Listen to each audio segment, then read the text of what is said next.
शादी की पहली पहली रात है, लड़के ने कभी लड़की को देखा नहीं, लड़की ने कभी लड़के को देखा नहीं, लड़के ने कभी लड़की से बातचीत की नहीं, लड़की ने कभी लड़के से बातचीत की नहीं। लेकिन शादी की पहली रात में अगर मियाँ बीवी दोनों एक घर में जमा है, दोनों एक घर में इकट्ठा है, खुदा ने खास्ता अगर शौहर की तबीयत खराब हो जाए तो बीवी परेशान हो जाए, लड़के की तबीयत खराब हो जाए तो लड़की परेशान हो जाए, दूल्हा की तबीयत खराब हो जाए तो दुल्हन परेशान हो जाए। पहली पहली रात है, पहली पहली मुलाकात है, पहली पहली बात है। इससे पहले लड़की ने लड़के को देखा नहीं था, लड़के ने लड़की को देखा नहीं था। पहली पहली मर्तबा दोनों एक दूसरे को देख रहे हैं, लेकिन मोहब्बत इतनी ज्यादा कि दूल्हा परेशान तो दुल्हन परेशान, दूल्हा बेचैन तो दुल्हन बेचैन, दूल्हा बेकरार तो दुल्हन बेकरार, दूल्हे को तकलीफ तो दुल्हन को तकलीफ, दूल्हे को परेशानी तो दुल्हन को परेशानी। आखिर इतनी मोहब्बत पहली पहली मर्तबा देखने से कहां से पैदा हो गई? तो आपको कहना पड़ेगा कि शादी की बरकत है, सुन्नत मुस्तफा की बरकत है कि सुन्नत मुस्तफा की वजह से अल्लाह ताला पहले ही रात में दुल्हन के अंदर दूल्हा की मोहब्बत और दूल्हे के अंदर दुल्हन की मोहब्बत पैदा। नारे नारे रिसालत मसलके आला हजरत खजरा का जलवा लेके बैठे हैं। क्या कहने वाह बेशक। जो दिल में गुंबदे खजरा का जलवा लेके बैठे हैं वो अपनी आंख में जन्नत का नक्शा लेके बैठे हैं। वाह वाह। और महकती ही रहेंगी उनकी नस्लें रोजे महशर तक, महकती ही रहेंगी उनकी नस्लें रोजे महशर तक। मोहम्मद मुस्तफा का जो पसीना लेके बैठे हैं। वाह वाह। और आखिरी मिसरा इतना जबरदस्त, आखिर के दो मिसरे इतने शानदार, जानदार, जोरदार हैं, जबरदस्त है, बाकमाल है, लाजवाब है, बेमिसाल है, खूबसूरत है, उम्दा है, अछोता है कि आप सुनेंगे तो मस्तो बेखुद हो जाएंगे, उलमाए किराम सुनेंगे तो दादो दही से नवाजेंगे। शायर लिखता है जो दिल में गुंबदे खजरा का जलवा लेके बैठे हैं वह अपनी आंख में जन्नत का नक्शा लेके बैठे हैं, महकती ही रहेंगी उनकी नस्लें रोजे महशर तक। मोहम्मद मुस्तफा का जो पसीना लेके बैठे हैं और जो उनको देख ले फौरन खुदा की याद आ जाए। ऐसे अल्लाह वाले दुनिया में गुजरे हैं और इंशाअल्लाह सुबह क़यामत सुबह क़यामत तक आते रहेंगे, गुजरते रहेंगे, जिनको देखने के बाद खुदा की याद आ जाती है, जिनका दीदार करने के बाद अल्लाह की याद आ जाती है और जिनकी ज़ियारत करने के बाद अल्लाह की याद आ जाती है। ऐसे अल्लाह वाले दुनिया से बहुत सारे गुजर गए और जब तक दुनिया कायम रहेगी आते रहेंगे, गुजरते रहेंगे। तवज्जो, जो दिल में गुंबदे खजरा का जलवा लेके बैठे हैं वो अपनी आंख में जन्नत का नक्शा लेके बैठे हैं, महकती ही रहेंगी उनकी नस्लें रोजे महशर तक। मोहम्मद मुस्तफा का जो पसीना लेके बैठे हैं जो उनको देख ले फौरन खुदा की याद आ जाए, जो उनको देख ले फौरन खुदा की याद आ जाए। अरे जो उनको देख ले फौरन खुदा की याद आ जाए, मेरे ताजुश शरिया ऐसा चेहरा लेके बैठे हैं। नारे नारे रिसालत मसलके आला हजरत फैजाने आला हजरत जश्न ईद मिलादुन नबी। नारे तकबीर नारे रिसालत। जो उनको देख ले फौरन खुदा की याद आ जाए, मेरे ताजुश शरिया ऐसा चेहरा लेके बैठे हैं। उस बावकार हस्ती का नाम ताजुश शरिया है कि जिसको देखो तो खुदा की याद आ जाए, जिसकी ज़ियारत करो तो खुदा की याद आ जाए, जिनका जलवा देखो तो खुदा की याद आ जाए। जिस गली से गुजरे, जिस बस्ती से गुजरे, जिस करिया से गुजरे, लोगों ने कहा बस्ती बस्ती करिया करिया, ताजो शरिया ताजो शरिया ताजो शरिया। उस बावकार हस्ती का नाम ताजो शरिया है। अल्लाह तबारक व तआला की बारगाह में दुआ करता हूँ कि अल्लाह पाक इस महफिल नूर को कबूल फरमाए और आली जनाब मोहम्मद अमीन अंसारी साहब और उनके जुमला अहल अयाल को सेहत व सलामती अता फरमाए। कल जो नई नवेली दुल्हन जनाब अमीन अंसारी साहब के घर में आने वाली है, अल्लाह तबारक व तआला उस दुल्हन की आमद को उनके घर के लिए बाइस रहमत व बरकत बना दे और शादी के बाद ज़ौजैन को इत्तेफाक व इत्तेहाद के साथ जिंदगी बसर करने की तौफीक खैर अता फरमाए। मिंबर नूर पे एक बावकार शख्सियत, एक बुजुर्ग शख्सियत, एक बाकमाल शख्सियत, नमूना सलाफ, पैकर इखलास हजरत अल्लामा मौलाना मोइनुद्दीन साहब क़िबला दामत ज़िल्लुल आली व नूरानी जलवबार है, जो अपनी नेक दुआओं से मुझे भी नवाज रहे हैं, आप लोगों को भी नवाज रहे हैं। अल्लाह तबारक व तआला हम सब का इस महफिल पाक में बैठना कबूल फरमाए, अकीदत व मोहब्बत से सुभान अल्लाह बोलना कबूल फरमाए और दिल की अथाह गहराइयों से अल्हम्दुलिल्लाह बोलना कबूल फरमाए और इस महफिल नूर की बरकत से कल बरोज़े क़यामत सबको जन्नत में बैठने की तौफीक अता फरमाए। मैं यहाँ से शुरू करने की कोशिश कर रहा हूँ। ऐ मुस्तफ़ा जाने रहमत सल्लल्लाहु अलैहि वसल्लम के प्यारे दीवानों, शादी के मौके पर इस महफिल का इनेकाद हुआ है। शादी के बाद आदमी एक बंधन में बंध जाता है, एक जिम्मेदारी में बंध जाता है और किसी की जिम्मेदारी उसके सर पे आन पड़ती है। आपको मालूम होना चाहिए कुरान पाक में अल्लाह रब्बुल इज्जत ने इरशाद फरमाया, हुन्ना लिबासुल लकुम व अंतुम लिबासुल लहुन्ना। ऐ लोगो, तुम्हारी बीवियां तुम्हारे लिए लिबास हैं और तुम अपनी बीवियों के लिए लिबास हो। अब जरा कुरान पाक की इस आयत पे गौर कीजिए। अल्लाह ने बीवियों को शौहरों के लिए लिबास करार दिया, शौहरों को बीवियों के लिए लिबास करार दिया।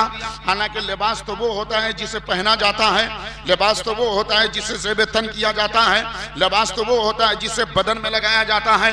हर इंसान अपनी पसंद का लिबास पहनता है। किसी का लिबास कुर्ता पैजामा होता है, किसी का लिबास पैंट और शर्ट होता है, किसी का लिबास पैंट और वेस्ट होता है, किसी का लिबास कुछ होता है, किसी का लिबास कुछ होता है। बाहर के लिबास कोई भी हो, लिबास तो उसे कहा जाता है जिसे बदन में लगाया जाता है। लिबास तो वो होता है जिसे ज़ेब तन किया जाता है, लिबास तो वो होता है जिसे पहना जाता है। लेकिन कुरान का ऐलान है, अल्लाह इरशाद फरमाता है, लोगों तुम्हारी बीवियां तुम्हारे लिए लिबास हैं और तुम अपनी बीवियों के लिए लिबास हो। अल्लाह ने कुरान में शौहरों को बीवियों का लिबास करार क्यों दिया और बीवियों को शौहरों का लिबास करार क्यों दिया? तो सुनिए मुसलमानों, मैं आपको बताता चलो। मैं कहूंगा बिलाशुबा कि लिबास वो होता है जिसे आदमी बदन में लगाता है, लिबास वो होता है जिसे आदमी पहनता है, लिबास वो होता है जिसे आदमी ज़ेब तन करता है। लेकिन लिबास का एक और माना हुआ करता है। लिबास का माना यह है, अल-लिबासु मा हुवा युवारी बदनल इंसान। लिबास वो हुआ करता है जो इंसान के जिस्म को छुपा लिया करता है, इंसान के जिस्म पे पर्दा डाल दिया करता है, इंसान की बुरी और गंदी चीजों पे पर्दा डाल दिया करता है। पता क्या चला कि लिबास का एक काम छुपाना भी है, लिबास का एक काम पर्दा डालना भी है, लिबास का एक काम पर्दोपोशी करना भी है। अब जब आप इतना समझ गए कि लिबास इंसान के जिस्म को छुपाता है, लिबास इंसान के जिस्म पे पर्दा डालता है, लिबास इंसान के ऐबदार चीजों को छुपा लिया करता है, तो अपने ज़हनो दिमाग को करीब करो, कुरान पाक की आयत का मतलब समझ में आ जाएगा। कुरान पाक में अल्लाह तबारक व तआला ने शौहरों को बीवियों का लिबास करार दिया और बीवियों को शौहरों का लिबास करार दिया, ताकि पूरी दुनिया के लोगों को ये मालूम हो जाए, अरे अल्लाह के नजदीक दुनिया का सबसे बेहतर शौहर वो है जो अपनी बीवी की बुराई को छुपा ले, और दुनिया की सबसे बेहतर बीवी वो है जो अपने शौहर की बुराई को छुपा। बाबा नारे तकबीर, नारे रिसालत, मसलके आला हजरत, फैसाने आला हजरत अल्लामा मुफ्ती अशरफ रजा बरकाती, नारे तकबीर, नारे रिसालत। तो वैसे भी ऐब छुपाने की बहुत बड़ी फजीलत आई है। कोई आदमी अगर किसी के ऐब को छुपाता है तो उसकी बहुत फजीलत है। लेकिन इस जमाने में जिसके अंदर जो ऐब नहीं होता है, हमारा मजाज बन गया है, हमारी आदत बन गया है, जिसके अंदर ऐब ना हो हम उसको ऐबदार बनाकर बयान किया करते हैं। माशाल्लाह मजमा तो शानदार है और बच्चे आ भी रहे हैं, जा भी रहे हैं, अपने बड़ों की तरफ से आ रहे हैं, अगरचे बड़े नहीं आ रहे हैं, लेकिन आ तो रहे बड़ों ही की तरफ से।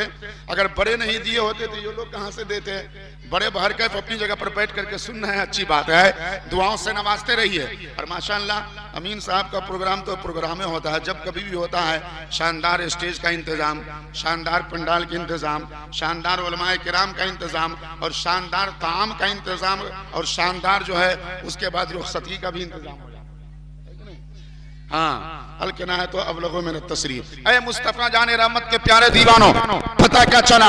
अच्छा शौहर वो है जो बीवी के ऐब को छुपा ले, अच्छा शौहर वो है जो बीवी की कमी पे पर्दा डाल दे, अच्छा शौहर वो है जो बीवी की कमजोरी को छुपा लिया करे। एक तो वैसे भी कमी छुपाने की बहुत बड़ी फजीलत है, ऐब छुपाने की बहुत बड़ी फजीलत है और कमजोरी छुपाने की बहुत बड़ी फजीलत है। अल्लाह के प्यारे रसूल सल्लल्लाहु अलैहि वसल्लम ने एक मकाम पर इरशाद फरमाया, अगर तुम किसी मुसलमान के अंदर कोई ऐब देखो तो उसको छुपा लिया करो, कोई बुराई देखो तो उसको छुपा लिया करो, कोई कमी देखो तो उसको छुपा लिया करो। सहाबा किराम ने मुस्तफा जाने रहमत से अरीजा पेश किया, या रसूल अल्लाह छुपाने का हुक्म क्यों दे रहे हैं? तब अल्लाह के प्यारे रसूल फरमाते हैं, ऐ लोगों सुनो सुनो, जब एक मुसलमान दूसरे मुसलमान के ऐब को छुपाता है, अल्लाह का दरिया जोश में आता है और अल्लाह तबारक व तआला ऐब छुपाने वाले मुसलमान के सारे अयूब को छुपाता है। नारे तकबीर, नारे तकबीर। जब एक नारे रिसालत दूसरे मुसलमान के ऐब को छुपाता है तो अल्लाह रब्बुल इज्जत ऐब छुपाने वाले इंसान के ऐब को छुपा लिया करते। लेकिन हमारा मिजाज कैसा बन गया कि जिसके अंदर ऐब ना हो हम उसको ऐबदार बयान बना करके पेश किया करते हैं।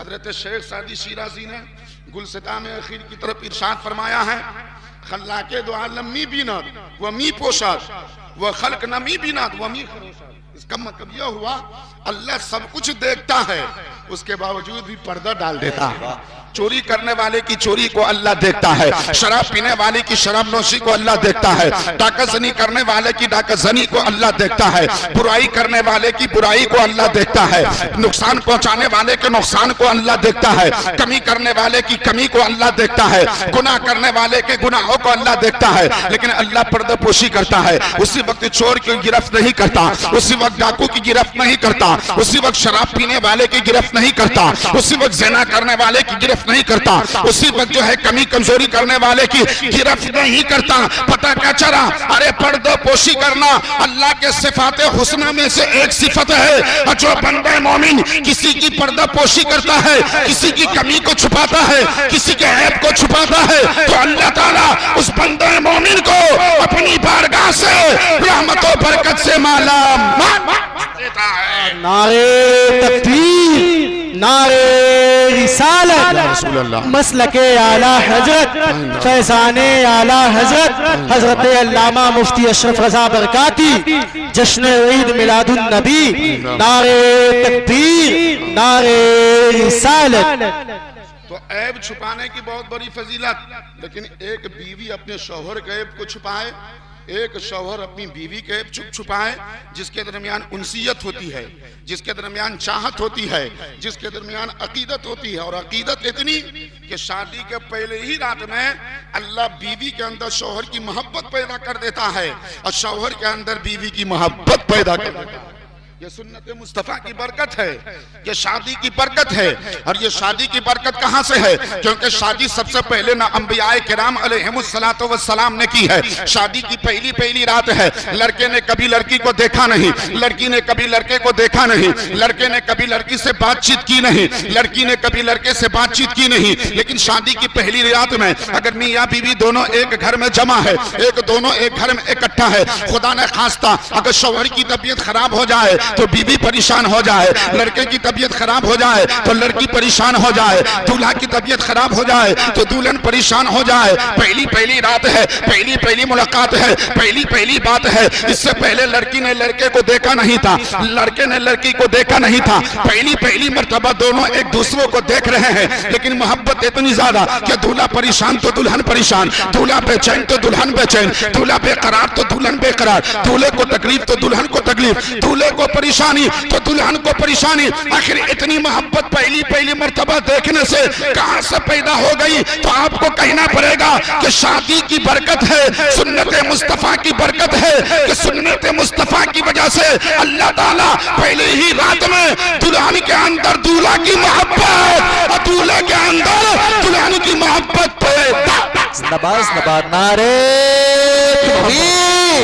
नारे रिसालत, मसलके आला हजरत, फैज़ाने आला हजरत, जश्न शादी खाना आबादी, अल्लामा मुफ्ती अशरफ रज़ा बरकाती।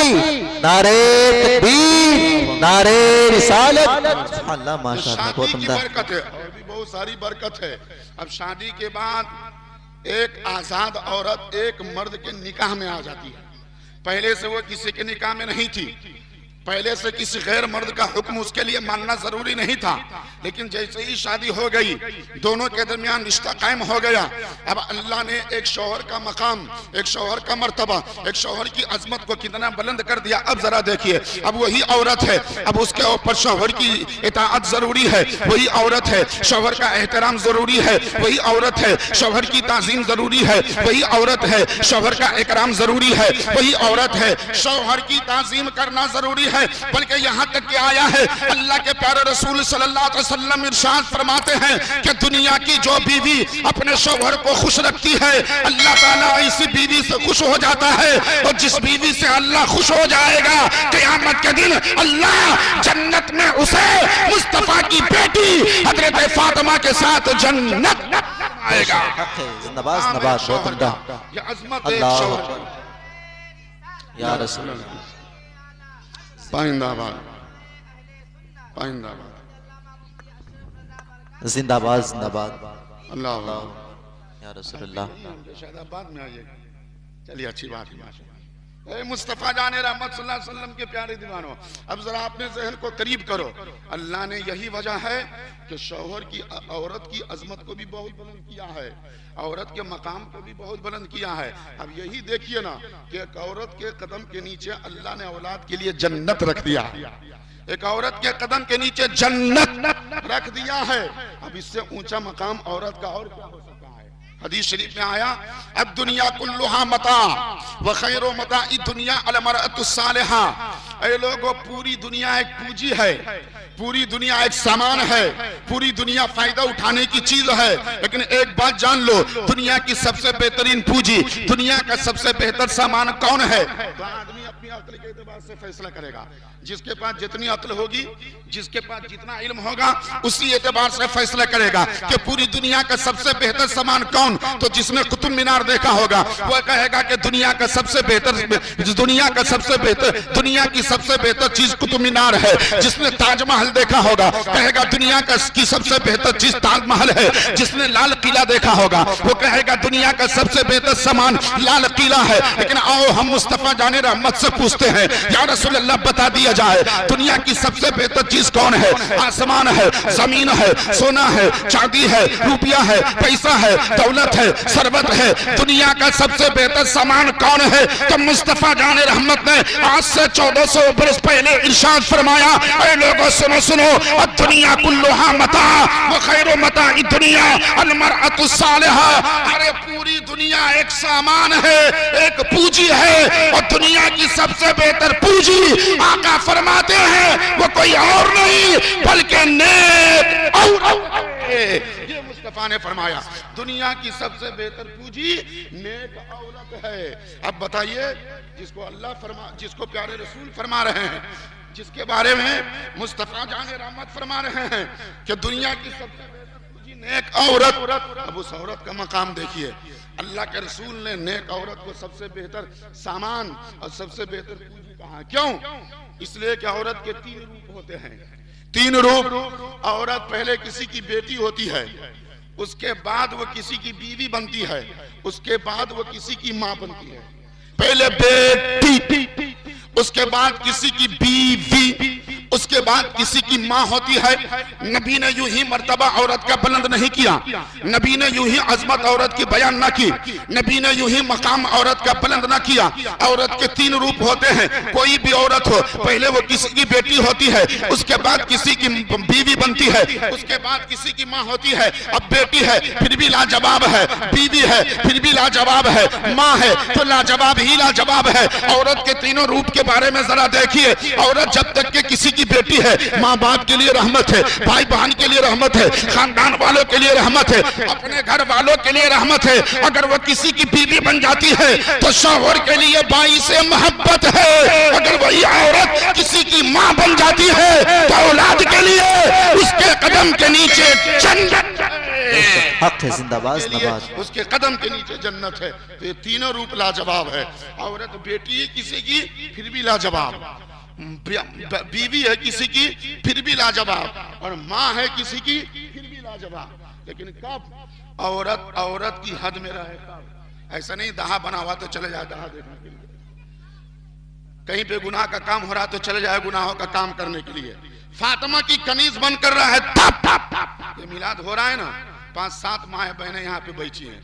काश 10, 20, 50, 25 माएँ बहनें पर्दे के पीछे बैठ कर इत्मीनान से सुनती तो नहीं सुनेंगी, लेकिन 5 कोस पर्दा बना हुआ तो वहां चली जाएंगी ट्रैक्टर भाड़ा करके। अफसोस होता है, हैरत की बात है। औरत तो उस जेवर का नाम है जिसकी कीमत का कोई अंदाजा नहीं लगा सकता। उस हीरे का नाम है जिसकी कीमत का कोई अंदाजा नहीं लगा सकता। उस लाल का नाम है जिसकी कीमत का कोई अंदाजा नहीं लगा सकता। मुस्तफा जाने रहमत सल्लल्लाहु अलैहि वसल्लम ने औरत के बारे में कहा कि दुनिया की सबसे बेहतर पूजी नेक औरत है, लेकिन नेक औरत हो तब वो सबसे बेहतर पूजी है। अब नेक औरत की पहचान क्या, जरा ये भी सुन लीजिए। हमसे आपसे पूछे कि नेक औरत की पहचान क्या, तो हम और आप कहेंगे कि नेक औरत की पहचान है कुरान की तिलावत करना, सरकार के हुक्म की पाबंदी करना, अपने पर्दे का ख्याल रखना, बच्चों को अच्छी तालीम और तरबियत से आरास्ता करना, ये नेक औरत की पहचान है। मैं भी कहूंगा कि हाँ, ये नेक औरत की पहचान है। पर्दे का ख्याल करना नेक औरत की पहचान, कुरान की तालीम से आरास्ता, खुद को पैरास्ता करना नेक औरत की पहचान, नमाज की पाबंदी करना नेक औरत की पहचान, बच्चों को अच्छी तालीम और तरबियत से आरास्ता करना नेक औरत की पहचान। लेकिन मुस्तफा जाने रहमत सल्लल्लाहु अलैहि वसल्लम ने इस मकाम पर नेक औरत की 3 पहचान बताई है। 3 पहचान आका फरमाते हैं, सुन। नेक औरत की सबसे पहली पहचान यह है, इन अमरतहा फअताअतका। नेक औरत की सबसे पहली पहचान ये कि अगर उसका शौहर उसे किसी बात का हुक्म दे तो अपने सारे कामों को छोड़ दे, कपड़े धो रहे हो छोड़ दे, खाना पका रही हो छोड़ दे, घर की सफाई कर रही हो छोड़ दे, बर्तन साफ कर रही हो छोड़ दे, यहाँ तक कि अपने बच्चे को दूध पिला रही हो।